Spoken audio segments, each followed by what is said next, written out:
परमात्मा के पावन चरणों में प्रणाम। राम राम। आनंद श्री सद्गुरु सुखराम जी महाराज के अंडे वाणी में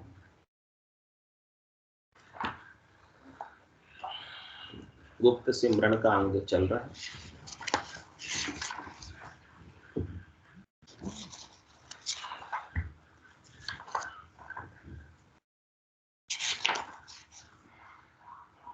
गुप्त सिमरन के अंग के माध्यम से महाराज फरमा रहे हैं, शब्द घोर लिव बरत सुरत नटनी जो लोटे, उड़ी घुड़ी आसमान बंद लिव बोरो उलटे, करम कूप लव नेज कलश मन कर सन पावे, पड़ से निकसे नाय बंदी लिव बोरो आवे, पाप लोह पिंजर जड़ियो मर जीवा समुंदा जुरे, जन सुखिया भव सिंधु में लिव बंद नौका तिरे। महाराज फरमाने कि भव सिंधु है, भव सागर है, इसके अंदर जो लिवबंद नौका है वो तिर जाती है। लिवबंद जिसका भजन है वो परमात्मा की प्राप्ति कर लेता है, और जिसकी लिव परमात्मा में लगी हुई नहीं है वो संसार के सुख और दुख के अंदर जाता आता रहता है, गोते खाता रहता है, जन्म मरण में जाता आता रहता है। तो लिव किसकी लगती है? शब्द घोर लिव बरत, शब्द की घोर, जो ध्वन्यात्मक शब्द जागृत होता है और वो ध्वन्यात्मक शब्द का अनुभव, एक्सपीरियंस अखंड होता ही रहता है। खाते पीते उठते बैठते सोते काम करते नहीं करते, वो शब्द अपना कार्य, ध्वन्यात्मक शब्द अपनी धुनी अपनी गर्जना करता रहता है, और साधना करने वाले साधक का ध्यान उसकी सुरता, उसकी निरता नटनी की तरह उस डोरी पर रहती। नटनी कैसे चलती है डोरी पर? बैलेंस बनाकर चल लेती रस्सी के ऊपर, इतना बैलेंस अपने शरीर का बनाकर रखती और आगे बढ़ जाती, इस पार से उस पार हो जाती। तो महाराज कह रहे कि अपने को भी नटनी से सीखना है, नटनी को गुरु बनाना है, बैलेंस बनाए रखना है। परिस्थितियां अनुकूल आती है, प्रतिकूल आती है, सब परिस्थितियों में अपना बैलेंस बिगड़े नहीं। बैलेंस बिगड़ गया तो नवीन डांगी जैसे बैलेंस नहीं बिगड़ा, बैलेंस नहीं बिगड़े, संतुलन अपना बनाए रखे। परिस्थितियां तो आती रहती है और जाती रहती, तो जिसकी लिव लगी होती है उसका बैलेंस ऑटोमेटिक बन जाता, उसे बनाने की भी आवश्यकता नहीं, क्योंकि उन्हें पता हो जाता है कि संसार के सुख न हमेशा रहने वाले हैं और संसार के दुख न हमेशा रहने वाले। सुख भी चले जाते हैं और दुख भी चले जाते हैं, समय के साथ सबका जाना आना लगा रहता है, लेकिन रहने वाले आप, रहने वाले राम है जो आपके भीतर है। तन देवल बीच आत्म देवा, निर्गुण भक्ति भजन है। ये जगत है पूरा जागृत का सपना, तू निरख सत स्वरूप अपना। अपना जो सच्चा स्वरूप है, आनंद स्वरूप है, राम स्वरूप है, उसे देख, उसके ऊपर अपनी दृष्टि कर। जो ध्वन्यात्मक शब्द जागृत हुआ है उस ध्वन्यात्मक शब्द के ऊपर अपनी सुरता लगी रहे और उस लीव पर, उस डोरी पर, ध्वन्यात्मक शब्द की डोरी पर, लीव पर अपना ध्यान, अपना बैलेंस बना रहे और अपन उस शब्द का आनंद प्राप्त करते रहे और आगे से आगे बढ़ते रहे। ये ध्वन्यात्मक शब्द चौथे देश से आया है, संतों के देश से आया है, रामजनों के देश से आया है, केवली भगवंतों के देश से आया है और ये वहीं पर ही लेकर जाता है, वहीं तक ये इसकी पहुंच और अपने को भी वहीं पहुंचना, जहां पर न जन्म है और जहां पर न मरण है। चल हंसा देश समंजा मोती, ऐसा देश है अजब निराला, बिनु शशि भान हो तो उजियाला, नहीं काल की चोट जिला मिल ज्योति, चल हंसा देश समंजा। ऐसे देश की प्राप्ति कर लो जहां काल आपको खा नहीं सके, काल की चोट से आप बच जाओ, काल की मार से बच जाओ। इस भवसागर में तो काल है, लेकिन जो भवसागर से पार पहुंच गए, इस पार से उस पार पहुंच गए डोरी पर चलकर, इस लीवबंद डोरी पर चलना कोई आसान काम नहीं, खांडे की धार पर चलने के समान बिल्कुल बैलेंस बनाए, क्योंकि विघ्न रास्ते में, बाधाएं रास्ते में बहुत आती, उन विघ्नों से, बाधाओं से तनिक भी परेशान नहीं आएगी, उसका काम है बाधाओं का आना, लेकिन आपका काम क्या है? आपका काम आगे बढ़े। कई इस रास्ते के अंदर आपको सुखानुभूति होगी, कई रास्ते में दुखानुभूति होगी, तो दोनों की परवाह किए बिना आगे बढ़ना है।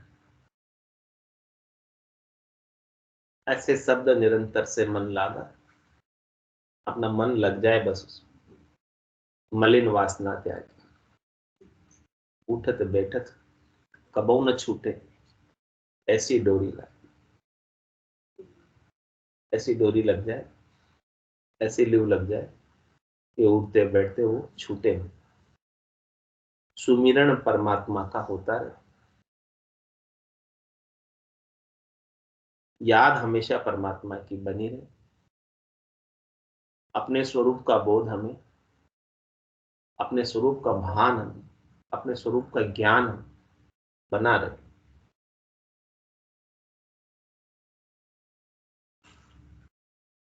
और आगे माना दृष्टांत देकर समझा रहे, उड़ी गुड़ी आसमान, बंदी लीव भोरू उल्टे, कह रहे महाराज उड़ी गुड़ी किसे कहते हैं? पतंग को कहते हैं। पतंग आसमान में कैसे उड़ती है? जब तक वो डोरी से बंधी है, और पेच लड़ाते हैं और डोरी कट जाती है, तो फिर क्या होता है? पतंग का उड़ना उसका बंद।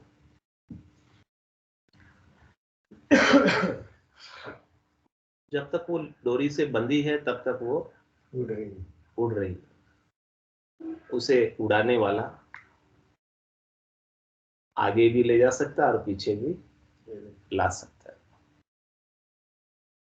लेकिन गिरती नहीं जब तक वो डोरी से बंधी। लेकिन जैसे ही उसकी डोरी कटी, धड़ाम से पतंग कहाँ आ जाएगी? नीचे आ जाएगी, और लूटने वाले पतंग को लूट लेंगे।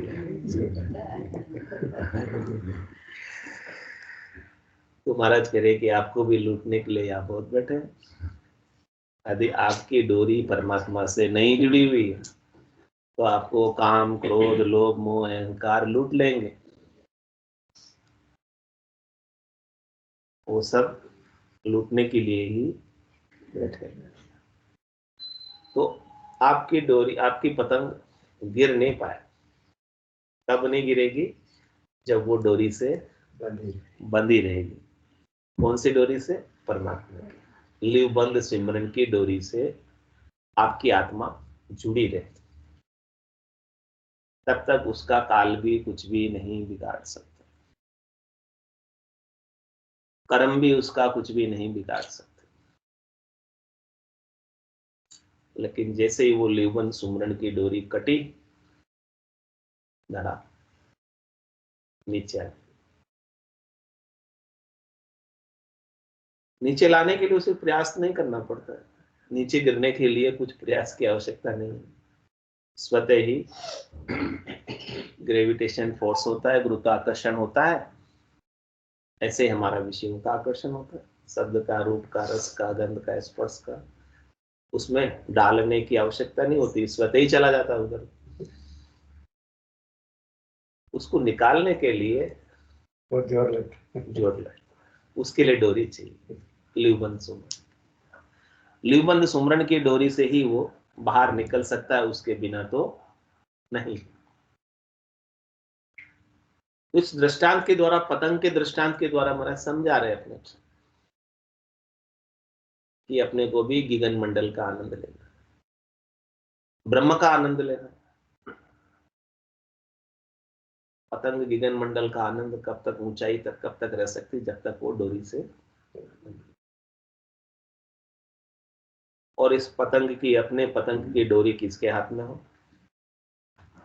परमात्मा के।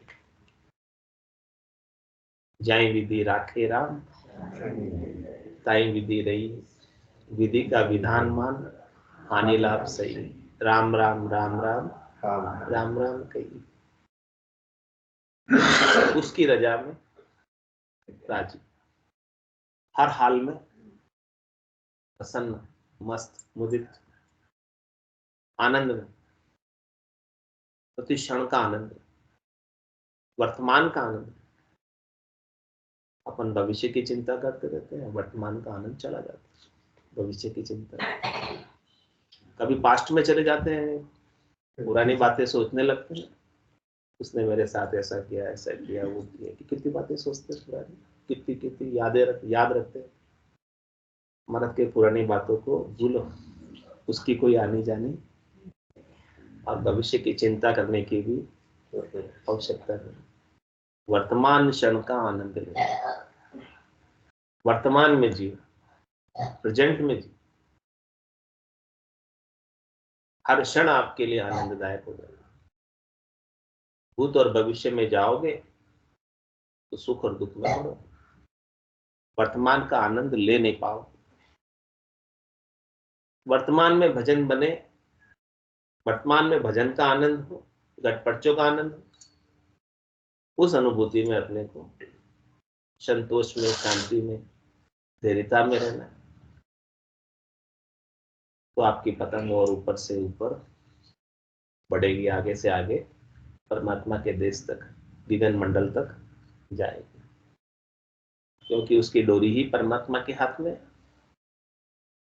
उस डोर को कटने नहीं, अपनी सुरता को, अपने ध्यान को उस दुनियात्मक शब्द से हटने नहीं। अपना काम इतना ही है बस, बाकी आगे का काम तो परमात्मा का है। तो उड़ी गुड़ी आसमान, बंदिली बोरू उल्टे। और कह रहे, तीसरा दृष्टांत देकर समझा रहे। पहला दृष्टांत किसका दिया? नटनी का। दूसरा दृष्टांत पतंग का दिया। अब तीसरा और दृष्टांत दे रहे महाराज। कर्म कूप लव नेज, कलश मन कर्षण पावे, पड़ से निकसे नाई, बंदी लियू बोरो आवे। क्या कह रहे? कर्म रूपी कुएं में मन रूपी कलश लिव बंद भजन रूपी डोरी से बंधा हुआ है तो डूबने नहीं पाएगा। लिव लगी रहती है तो मन भजन में बराबर लगा रहता है। लीव नहीं लगने पर भजन में मन नहीं लगता है और रस्सी टूट जाती है, तो वो कर्मों में आसक्त हो जाता है। मन कर्मों में कब जाता है? जब उसका भजन में मन नहीं लग रहा। जब भजन में मन लगा रहता है, लीव लगी रहती है, तो वो कर्मों में जाने का उसे अवसर ही नहीं मिलता। तो महाराज कह रहे हैं कर्म तो कुआं है, गहरा कुआं है। कर्म को लव नेज, नेज यानी रस्सी, लीव की रस्सी, और कलश मन कर्षण पावे। आपका मन कलश, कुएं से पानी निकालते गड़ा, रस्सी से बंधा होता है, और रस्सी टूट जाए तो गए, पानी आएगा। रस्सी से बंधा है तो जाकर भी वापस आ जाएगा। लीव से बंधा है तो थोड़ी देर अपना मन समझो कर्मों में गया भी जाएगा, लेकिन फिर वापस आ जाएगा, वहां रुक नहीं पाएगा। और वो रस्सी नहीं है, कर्मों में ही आसक्त हो जाएगा, कर्मों में ही गर्क हो जाएगा, कर्मों में ही गर्काव हो जाएगा, वापस आ ही नहीं पाएगा।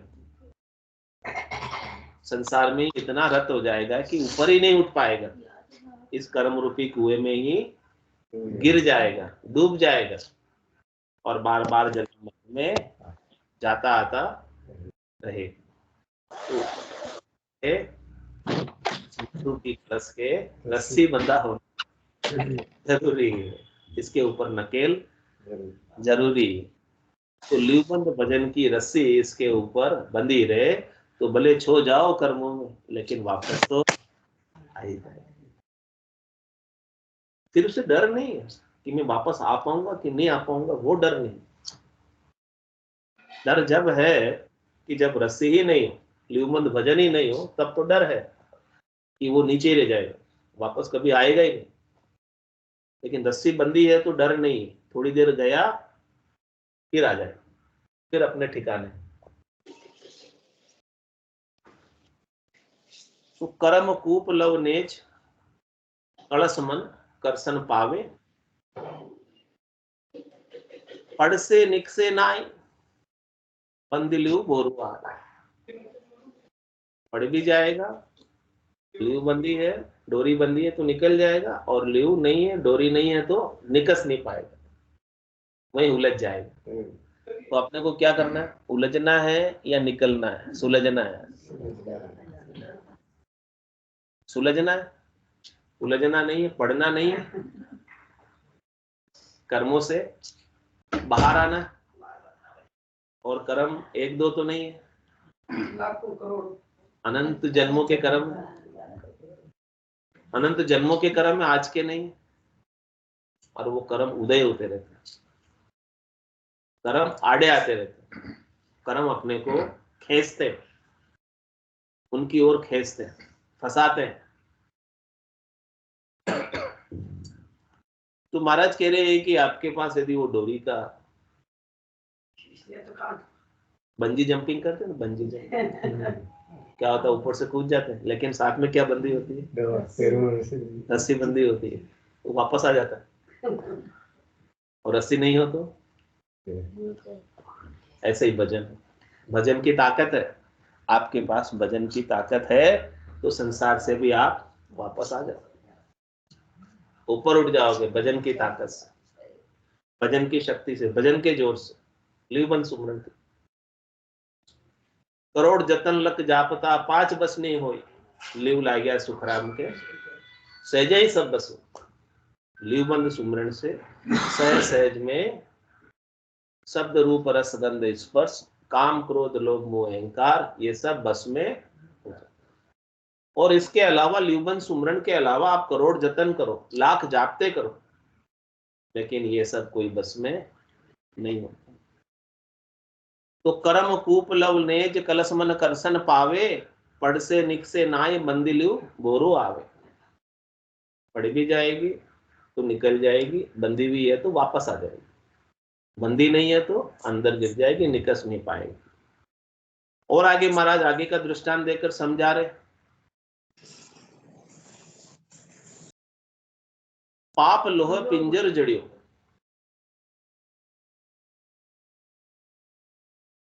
मर जीवा समुद्र जुरे। क्या करे महाराज, पाप क्या है आपका? लोहे का पिंजरा है।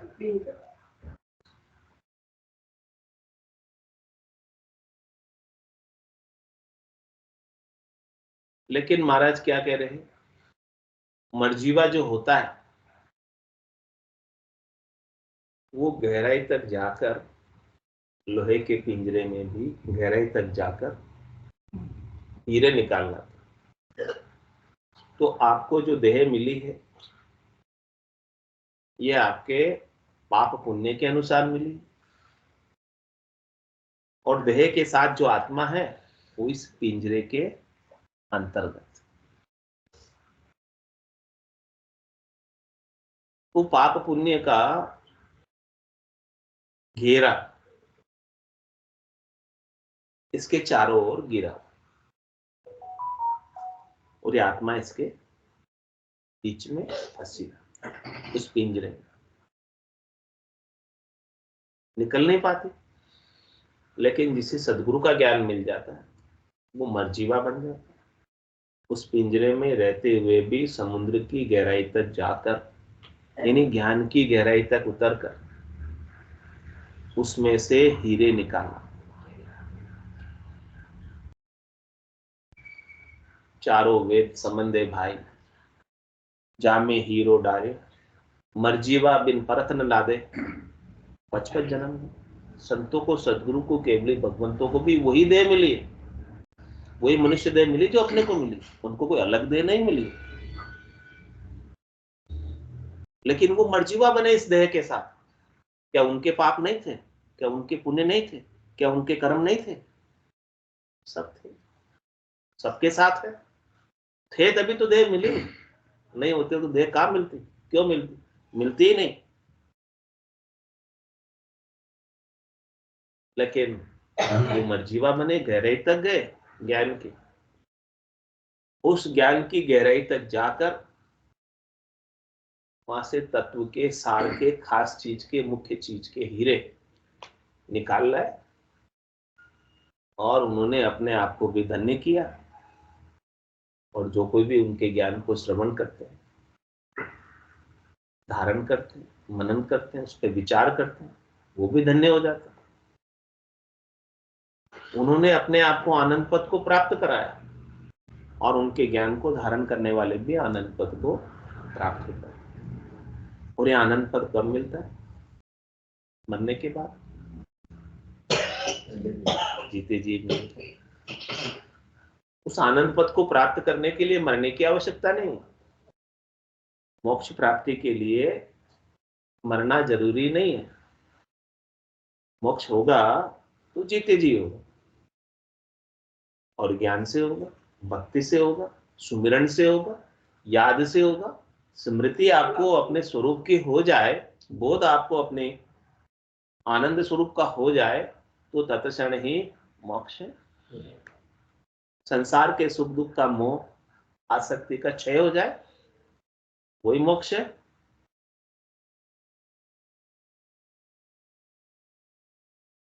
तो पाप लोभ पिंजर जड़ियो, इस प्रकार से ये आत्मा इस पिंजर में जड़ी हुई है।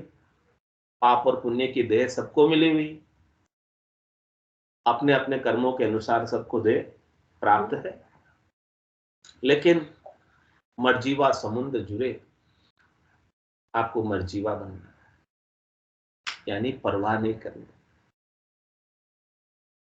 मरजीवा परवाह नहीं करता है अपने मरने की, देह के चले जाए, तभी वो गहराई तक जा पाता। और डर जाए, उतर पाएगा समुद्र में? नहीं उतर पाएगा। मुझे तो डर लगता है कहीं मर नहीं जाऊं समुद्र में। लेकिन मोदी जी अभी तक द्वारका के नीचे दर्शन करके आए, समुद्र में जाकर। यदि वो डर जाते तो जा पाते दर्शन करने समुद्र के अंदर? नहीं जा पाते। ऐसे ही मर्जीवा जो भक्ति के अंदर लग जाता है, संसार के सुख दुख की परवाह किए बिना भजन में गहराई तक उतर जाता है, साधना में गहराई तक उतर जाता है, भक्ति में गहराई तक उतर जाता है, ज्ञान में गहराई तक उतर जाता है। और वहां से तत्व की चीज, सार की चीज प्राप्त कर लेते।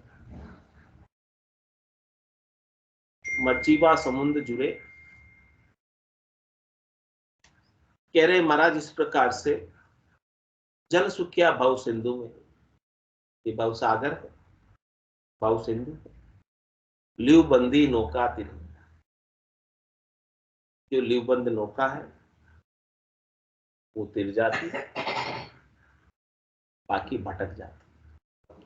जिसके पास दिशा सूचक यंत्र नहीं होता, कंपास बोलते हैं, वो कौन सी दिशा बताता है?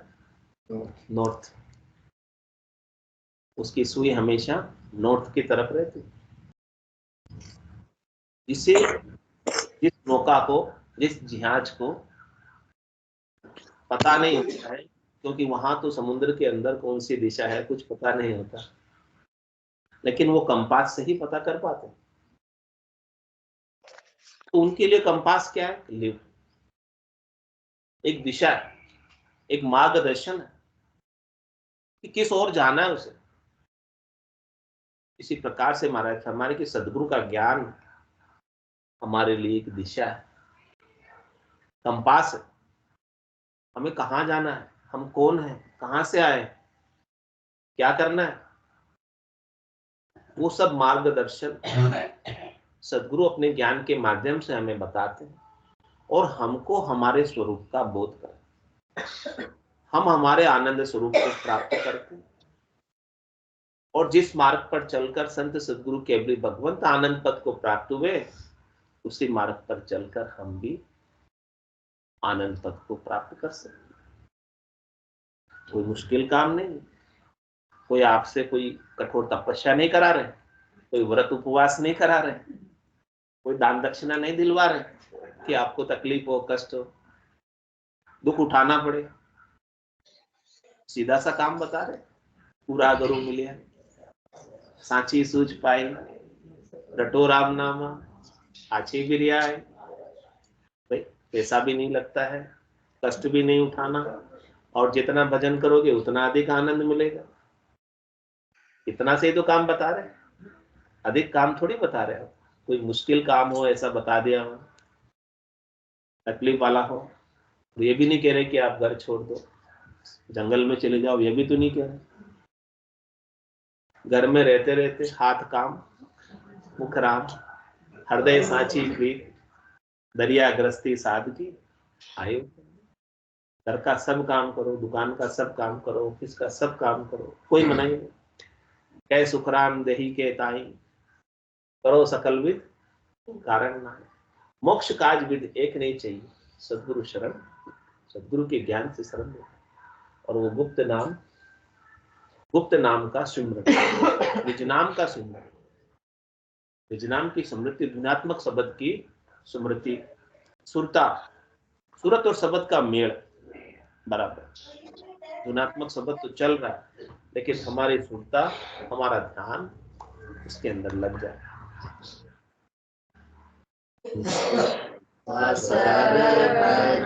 राम सनेही, नाम लिया निर्मल नर देहि, नाम लिया निर्मल नर देहि। 84 तज नर तन पायो, 84 तज नर तन पायो, अब परम को शिर भार उठायो, अब परम को शिर भार उठायो। निस्वासर भज राम सनेही, नाम लिया निर्मल नर देहि, नाम लिया निर्मल नर देहि। 68 को पाहु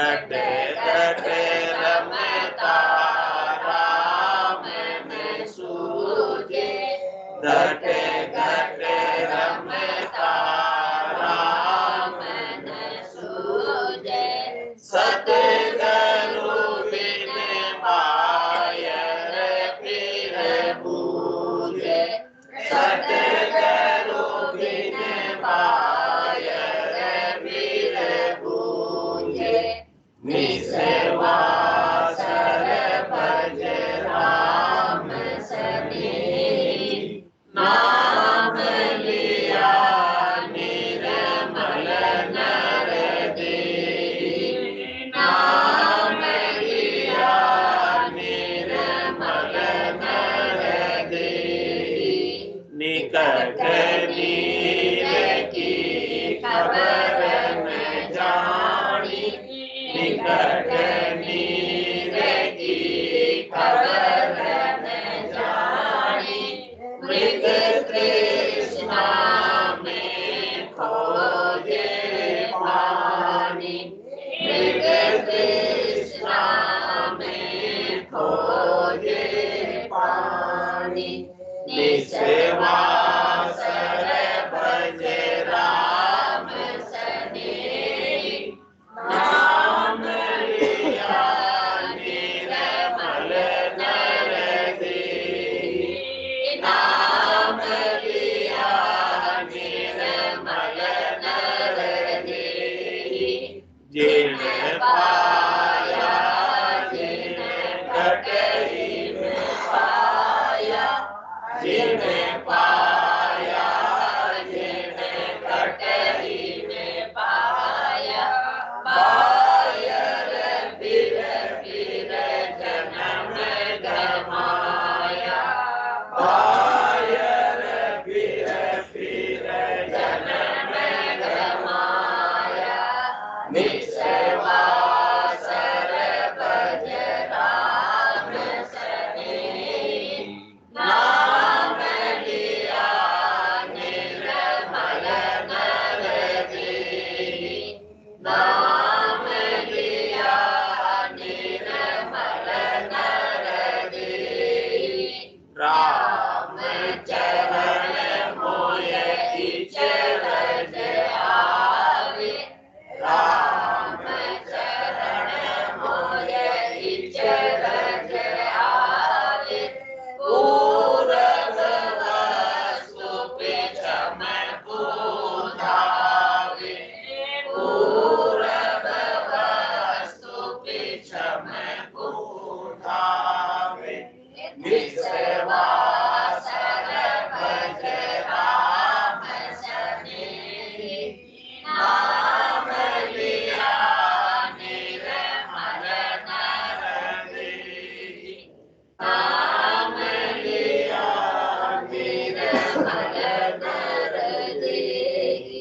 बोलो राम सतगुरु देव जी महाराज ने धन्य हो परम दयाल सतगुरु सुखराम जी महाराज ने धन्य हो आनंद सदे सतगुरु सुखराम जी महाराज के ज्ञान सतस्वरूप भगवान ने धन्य हो केवली भगवंता ने धन्य हो जीवा कारण जान धन्य हो मोक्ष के मार्गा ने धन्य हो अनंत कोटि संतान धन्य हो राम सभा में राम राम सा सब संतान सत्संज्ञान राम राम राम राम राम राम राम।